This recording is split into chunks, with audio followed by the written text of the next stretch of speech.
A cidade nunca dorme de verdade. Ela apenas flutua para um tipo diferente de consciência. Eu deveria saber. Passei inúmeras noites acordado no meu apartamento no centro da cidade, banhado pelo brilho artificial da tela do meu computador, enquanto jogava Ultima Online até o amanhecer. O zumbido suave do tráfego abaixo da minha janela se tornou tão natural quanto respirar, um companheiro constante da minha existência noturna. Mas foi essa mesma familiaridade que começou a me sufocar. Na manhã em que meus pais ligaram com um convite para sua cabana em Newfoundland, eu estava olhando para outro e-mail de rejeição, meu quinto naquela semana.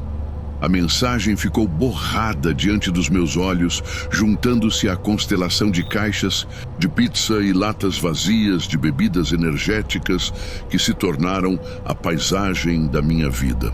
Meu diploma recém-cunhado estava pendurado na parede como uma zombaria, sua moldura acumulando poeira em uma cidade que não tinha utilidade para minhas habilidades bilíngues ou sonhos ambiciosos.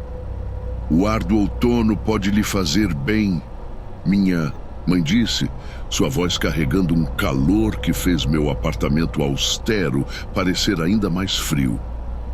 A cabana está vazia nesta época do ano. Você se lembra, não é? Perto daquele pequeno lago?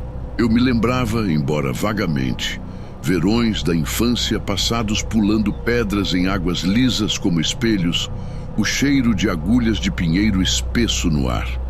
Parecia uma vida atrás, antes que o peso das expectativas adultas se acomodasse em meus ombros, antes que o fracasso se tornasse meu amigo mais próximo.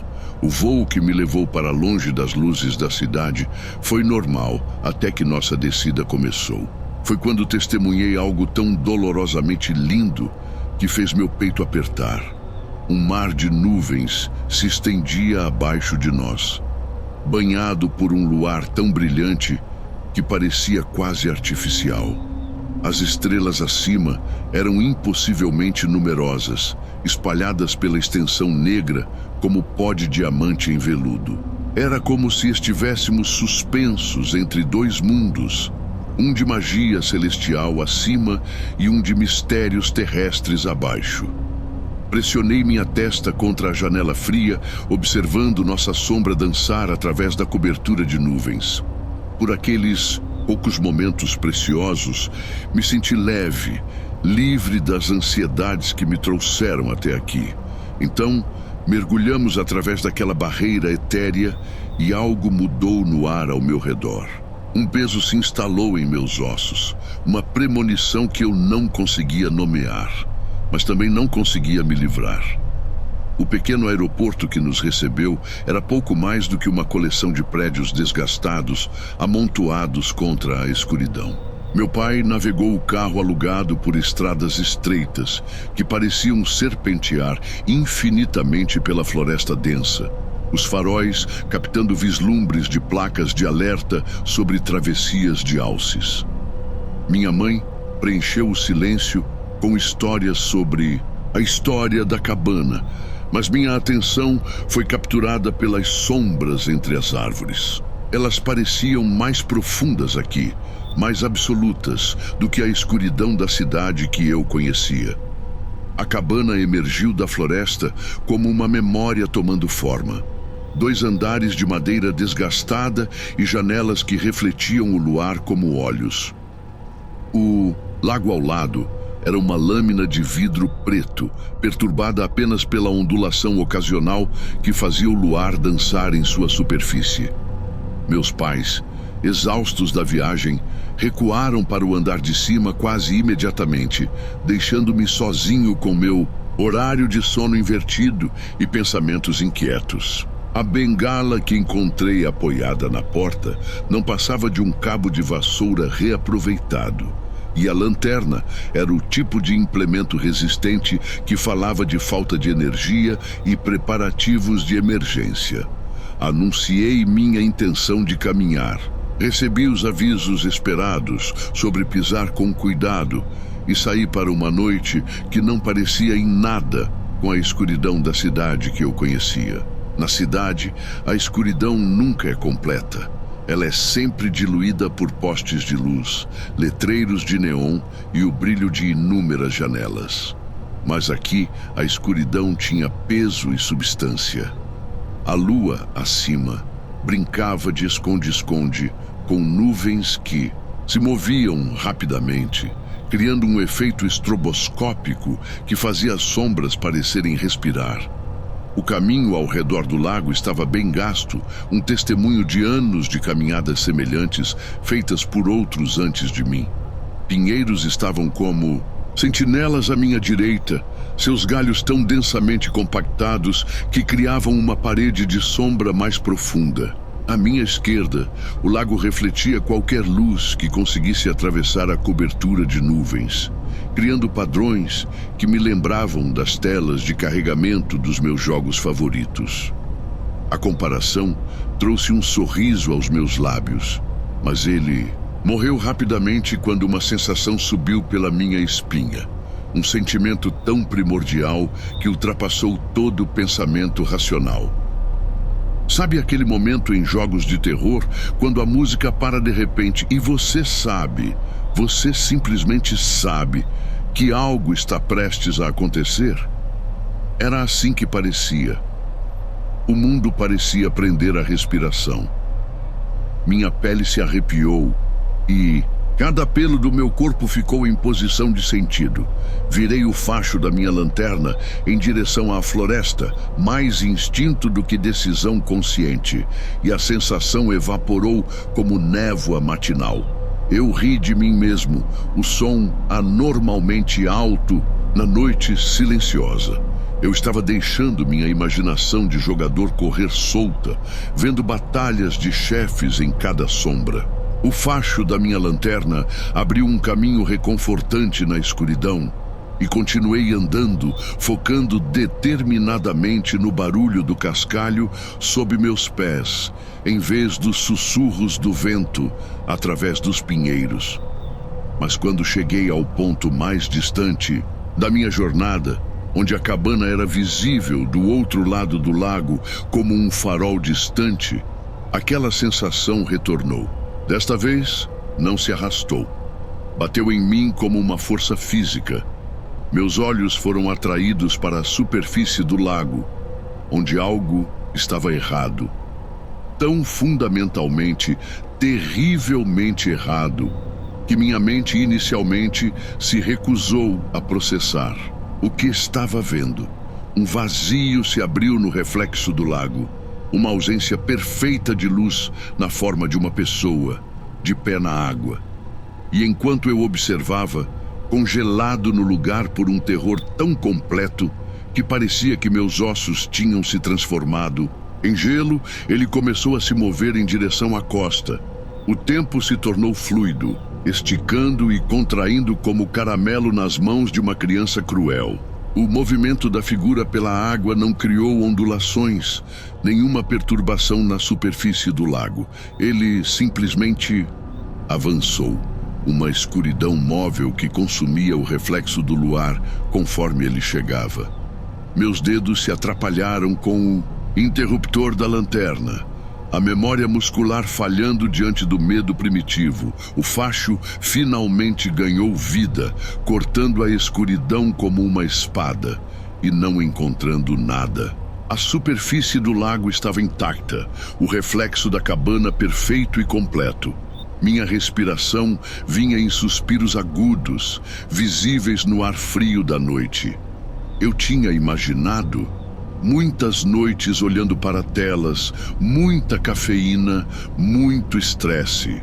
Todas explicações perfeitamente razoáveis para o que eu pensava ter visto. Desliguei a lanterna, esperando preservar minha visão noturna para a caminhada de volta. A figura estava lá imediatamente, como se nunca tivesse partido, agora mais perto da costa. Perto o suficiente para que eu pudesse ver como suas bordas se moviam como estática de televisão, como os gráficos corrompidos de um jogo travando, como algo que simplesmente não deveria existir em nossa realidade. A bengala escorregou dos meus dedos sem nervos. O som dela batendo no chão se perdeu sob o rugido repentino em meus ouvidos. O som do meu próprio sangue correndo, meu coração martelando contra minhas costelas, como se estivesse tentando escapar. A figura estava se movendo mais rápido, agora com propósito em seu passo enquanto emergia da água. Nenhuma água caía em cascata de sua forma. Ela simplesmente existia, um pedaço de escuridão que havia aprendido a andar. O facho da minha lanterna a pegou novamente.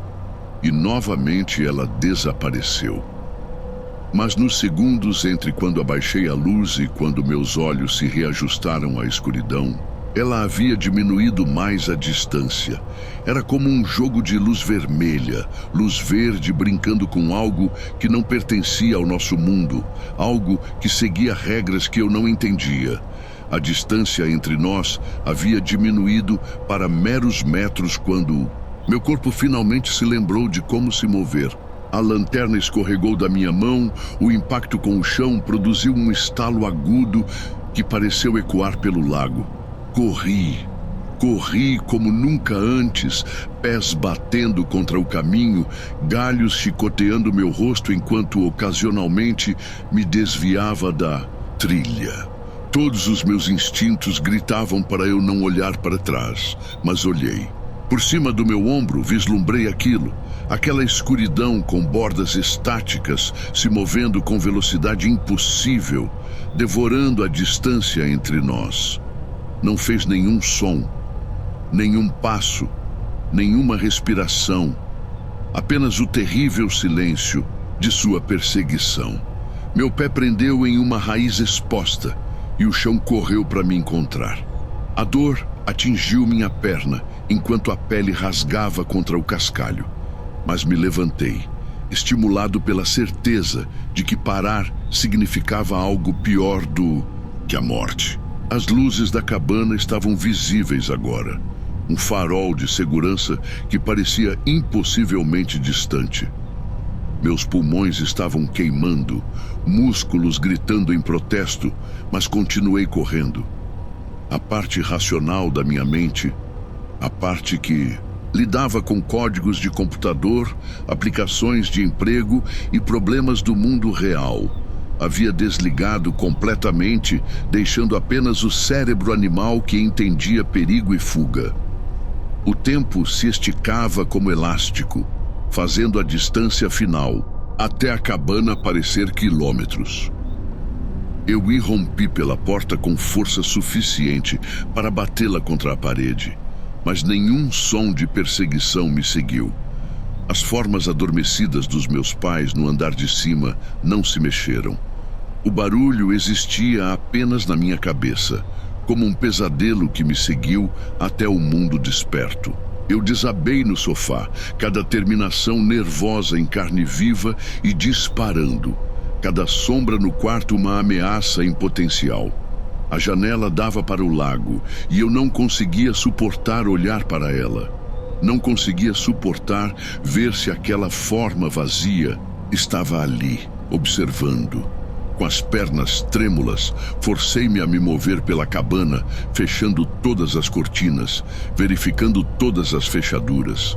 Só então me permiti afundar de volta no sofá, roupas encharcadas de suor, coração ainda acelerado. Dormir parecia impossível, mas a exaustão eventualmente venceu o terror. Meus sonhos estavam cheios de formas estáticas e a sensação de estar sendo perseguido, de correr por melaço enquanto algo paciente e terrível ganhava terreno. Quando a consciência retornou, trouxe consigo a luz cinzenta do amanhecer e o som dos meus pais se movendo no andar de cima. Eles me encontraram lá, completamente vestido e tremendo apesar do ar quente. A preocupação em suas vozes era familiar. O mesmo tom que eles usavam ao discutir meus hábitos de jogo, minha procura por emprego, meu isolamento. Murmurei algo sobre cair, sobre perder a lanterna, observando seus rostos mudarem de preocupação para compreensão. Eles presumiram que sabiam o que me incomodava.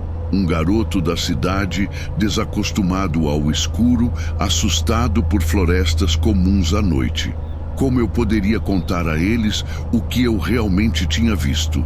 Como eu poderia explicar algo que desafiava a explicação? Algo que existia nos espaços entre a luz e a sombra. As palavras não vinham. Então eu me retirei para meu quarto, desejando o esquecimento do sono de verdade.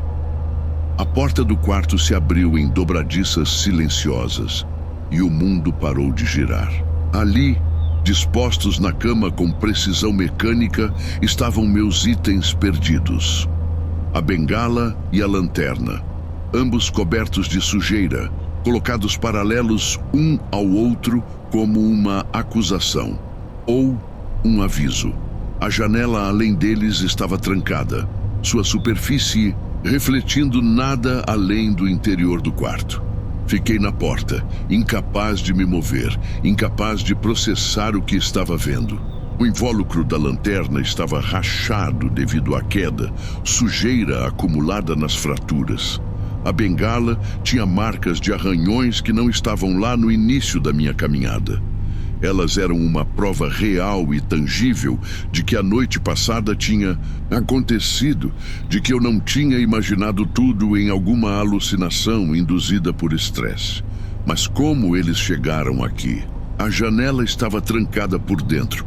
Eu a verifiquei 3 vezes com as mãos tremendo.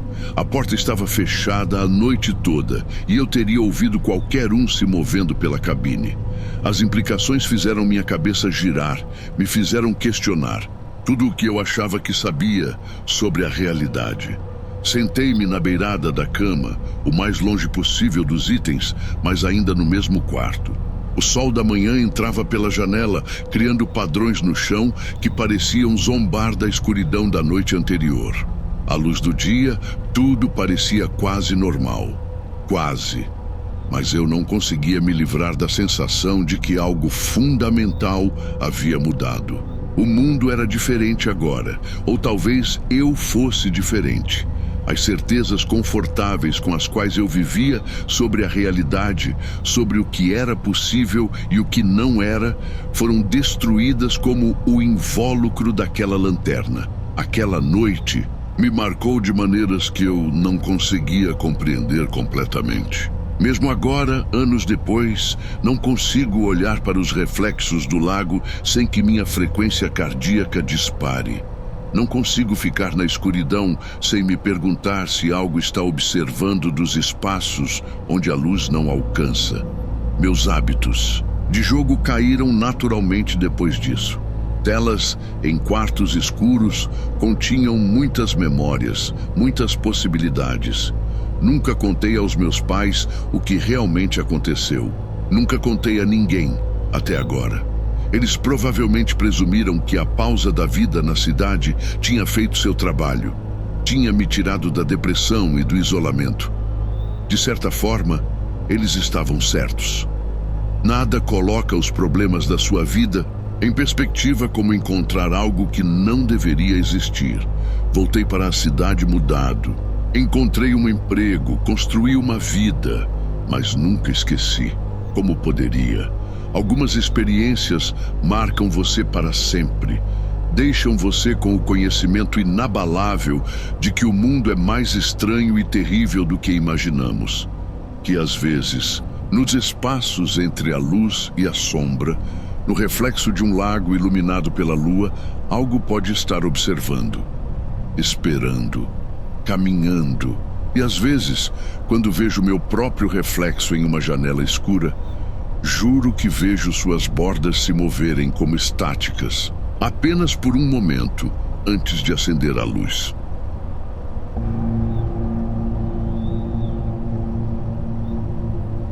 O sol poente lançava longas sombras através das janelas da minha sala de aula do ensino fundamental japonês, pintando tudo em tons de âmbar e roxo profundo. Como um dos poucos alunos meio japoneses, eu tinha me acostumado aos rituais únicos da vida escolar aqui, incluindo o dever de limpeza após o expediente que eu compartilhava com meus colegas de classe.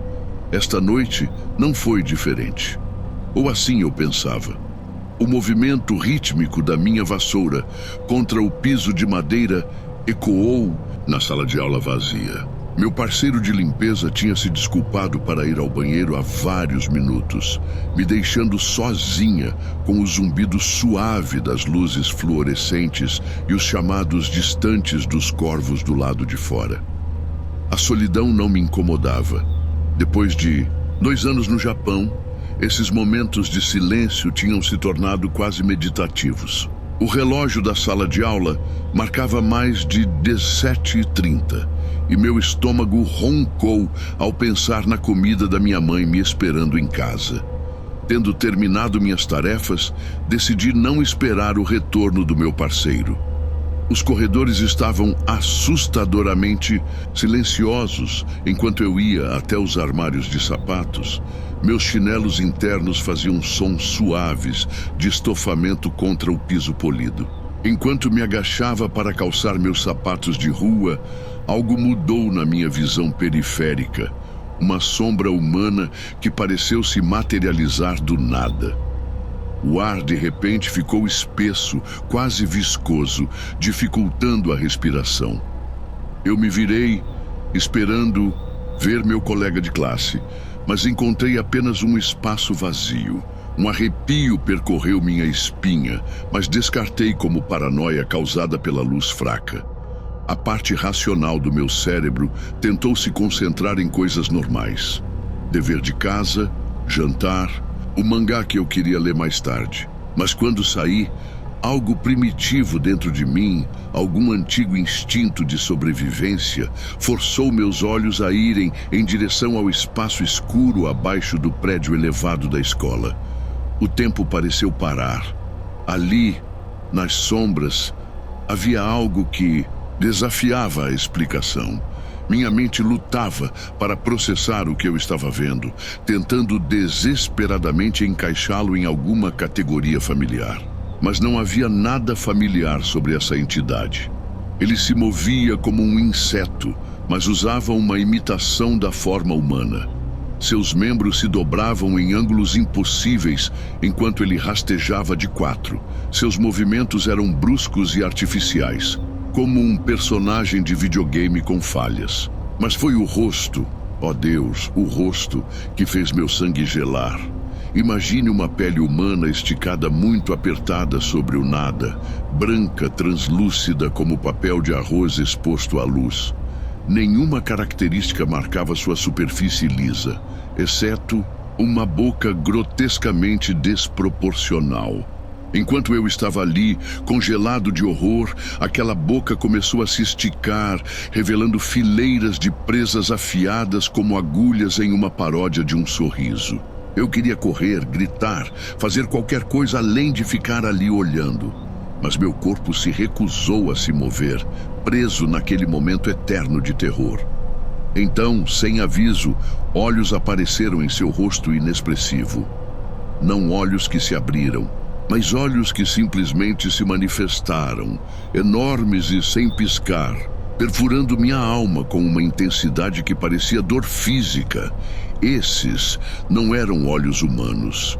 Eles tinham uma malevolência antiga, uma fome que transcendia o mero instinto predatório. Naqueles olhos, vi minha própria morte refletida de volta para mim e para incontáveis outros antes de mim. Foi quando meu instinto de sobrevivência finalmente entrou em ação. Eu corri. Meus pés batiam no pavimento enquanto eu corria pelo campus, minha mochila quicando descontroladamente contra minha espinha. O som do meu próprio batimento cardíaco trovejava em meus ouvidos, quase abafando os sons de raspagem e deslizamento que pareciam seguir logo atrás de mim. A presença da criatura pressionava minhas costas como um peso físico, ficando mais pesada a cada passo. Finalmente, cheguei ao portão da frente, meus pulmões queimando a cada respiração desesperada. O sol poente havia pintado o céu de vermelho sangue, lançando longas sombras que pareciam me alcançar como dedos agarradores. Reunindo a pouca coragem que me restava, me virei lentamente. Nada. Apenas o terreno vazio da escola banhado pelo crepúsculo carmesim. As sombras entre os prédios pareciam normais novamente, nenhum sinal do horror que eu havia testemunhado. Meu coração acelerado começou a desacelerar enquanto o alívio me invadia. Um passo para trás, depois outro. Só mais um passo me levaria, além do terreno da escola, para a segurança da rua pública. Ring, ring. O som de uma campainha de bicicleta perfurou o silêncio como uma faca. Ring, ring. O som veio de novo, mais perto dessa vez, embora não houvesse uma bicicleta à vista. Meus olhos dispararam freneticamente ao redor até que se fixaram em algo que fez meu coração parar. Ali, empoleirada impossivelmente em um único espigão do portão de ferro, estava a criatura. Seu corpo contorcido em ângulos que quebrariam ossos humanos, equilibrando-se com uma graça sobrenatural que desafiava a física. Na luz moribunda, sua pele translúcida parecia pulsar com uma fosforescência interna. Aquela boca grotesca se abriu em outro sorriso com presas, mais largo do que qualquer boca humana poderia esticar. Ring, ring. O som emanava diretamente de sua garganta, uma imitação perfeita que parecia uma zombaria de algo comum e seguro. Antes que eu pudesse processar o que estava acontecendo, ele se moveu. Não com o movimento rastejante de antes, mas com a graça fluida de uma cobra atacando. Ele se lançou em minha direção e naquela fração de segundo vi seus olhos novamente. Aqueles olhos terríveis e antigos que continham o conhecimento de todas as mortes que já haviam testemunhado. A dor explodiu no meu peito, aguda e profunda, como se algo tivesse mergulhado direto no meu coração. O mundo se inclinou para o lado, a escuridão se infiltrando pelas bordas da minha visão. A última coisa que vi, antes que a consciência fugisse, foi aquele sorriso terrível. Aquelas presas brilhantes agora manchadas com o que eu só podia supor ser meu próprio sangue. A escuridão me envolveu como uma mortalha. O tempo perdeu todo o significado naquele vazio até que o som veio novamente. Ring, ring. Minha cabeça latejava enquanto a consciência retornava lentamente, como se estivesse caminhando por lama espessa. Ring, ring. O som desencadeou algo primitivo na minha memória e meus olhos se abriram em pânico. Através do turvo da minha visão, eu podia ver algo se movendo rapidamente na escuridão à minha frente. Antes que eu pudesse focar, luzes brilhantes de repente inundaram meu campo de visão. O que aconteceu em seguida se desenrolou como um pesadelo em câmera lenta. Uma buzina de carro soou, pneus cantaram contra o asfalto e então veio o baque, nauseante do impacto. Algo quente e úmido espirrou em meu rosto e braços. O cheiro metálico de sangue encheu minhas narinas, me fazendo engasgar. Os postes de luz iluminavam uma cena de horror. Uma bicicleta mutilada, um corpo quebrado e sangue. Tanto sangue. Eu gritei, o som saindo da minha garganta como algo vivo. Os faróis do carro giraram, me cegando momentaneamente enquanto eu lutava para ficar de pé. Ring, ring. Não, não podia ser. O ciclista estava claramente morto, seu corpo deitado imóvel na calçada. No entanto, aquele som terrível e impossível veio novamente. Em meio a lágrimas e terror, forcei-me a olhar para o carro. Lá estava ele, agachado de quatro no teto do veículo, sua pele branca brilhando na luz artificial. Aquelas presas brilhavam vermelhas com sangue fresco, e seus olhos, aqueles olhos horríveis, olhavam diretamente para os meus com o que eu poderia jurar ser satisfação. Corri novamente, sangue pingando de minhas roupas e rosto, minha mochila agora um peso morto que eu não conseguia me forçar a largar. Cada passo enviava choques de dor através do meu peito, onde a criatura tinha me atingido, mas o medo me impulsionava. Para frente. As ruas passavam borradas enquanto eu corria, sem ousar olhar para trás, sabendo de alguma forma que aqueles olhos estavam observando cada movimento meu. Quando finalmente cheguei em casa, o grito da minha mãe pela minha aparência, coberta de sangue, mal foi registrado. Naquela noite, enquanto eu estava deitado tremendo na minha cama, percebi algo que me arrepiou mais do que a própria criatura. Não conseguia encontrar um único ferimento no meu corpo, nenhum arranhão para explicar todo aquele sangue. Os anos seguintes trouxeram mudanças. Voltei para a América, envelheci, tentei me convencer de que tudo tinha sido algum tipo de alucinação. Mas o som me seguiu. Ring, ring. Ele veio de novo e de novo, sempre precedendo a morte. Testemunhei mais 2 ciclistas morrendo em acidentes, cada vez acompanhados por aquele som familiar e terrível. Mas foi quando me tornei um paramédico em Boston que realmente comecei a entender. A primeira vez que ouvi aquele sino na parte de trás da minha ambulância, meu paciente codificou segundos depois. Aconteceu repetidamente. O toque de uma campainha fantasma de bicicleta se tornou meu arauto pessoal da morte. No começo, o som assombrava meus sonhos e fazia de cada troca de marcha na ambulância um pesadelo de antecipação. Mas lentamente, algo mudou. O terror começou a desaparecer, substituído por uma compreensão crescente. Eu não estava mais apenas testemunhando a morte. Eu estava sendo avisado sobre ela. A percepção veio em uma noite chuvosa na rodovia. Minhas pálpebras estavam pesadas depois de uma troca de marcha dupla. As linhas brancas na estrada se confundindo a 70 milhas por hora. Assim que minha consciência começou a vagar, aquele toque familiar perfurou o silêncio. Toque, toque. Puro instinto puxou meus braços para a esquerda e meu carro desviou de um guarda-corpo que eu nem tinha visto chegando. O som salvou minha vida. Depois daquela noite, comecei a ver padrões. O toque não era apenas um prenúncio da morte, era um presente terrível e indesejado, mas um presente mesmo assim. Às vezes vinha como um sussurro, quase inaudível acima do caos da sala de emergência. Outras vezes gritava em meus ouvidos, como uma sirene de ataque aéreo. Mas sempre esteve certo. Aprendi a confiar nele, esse macabro sistema de alerta precoce.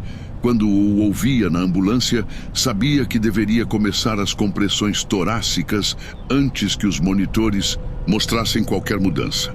Quando ecoava pelos corredores do hospital, eu sabia quais pacientes precisavam de atenção imediata. Tornei-me conhecido por minha intuição incrível entre meus colegas, se eles soubessem a verdade. Mas o preço desse presente pesa muito na minha alma. Toda vez que ouço esse som, lembro daqueles olhos, daquele sorriso, daquelas presas. Lembro-me da sensação de dentes etéreos rasgando meu peito, a sensação de morrer sem realmente morrer. Às vezes, nas horas mais escuras da noite, vislumbro algo branco e translúcido se movendo na minha visão periférica. Nunca mais me viro para olhar diretamente para ele. Pelo menos isso eu aprendi. A parte mais difícil não é o som em si, ou mesmo o conhecimento da morte iminente que ele traz.